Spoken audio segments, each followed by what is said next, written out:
இங்கே கூட்டம் இன்னும் இதில் வரட்டும்.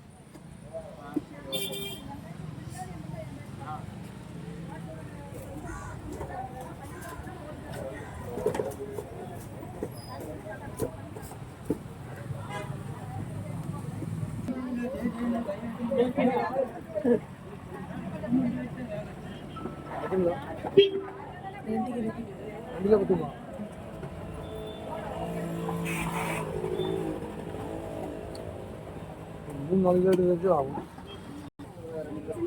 2 கிலோ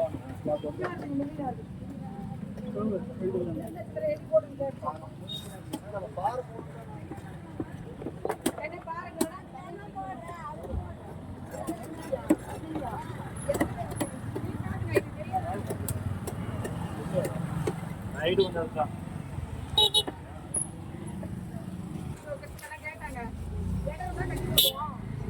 கோயிலுக்கு மாரியம்மன் கோயிலுக்கு எந்த விதமான சம்மதமும் இல்லாமல் இடத்த கட்டணம் கட்டி கொடுக்குறோம் அப்படின்னாங்க. அப்போ நம்ம இடத்துல போகிறோம் சொன்னாங்க. அது வந்து ஆற்று போகுது, ஓட போகுது, வீட்டு இடம். அது வந்து ஏற்கனவே நம்ம கட்டுறதுக்கு வந்து பார்த்துட்டு பேப்பர் வந்துட்டு வந்துட்டு அனுப்புகிற பேப்பர் கவர்மெண்ட் இடம் கொஞ்சம் வந்துருக்கு. அது கட்ட முடியாது. வேறு எதுவும் இடம் இருந்தால் பயங்கரமாக கூட்டமாக இருக்குது கோனார்பட்டியில். மீனுக்கு தானே கடல் மீனை தவிர்க்க டெய்லி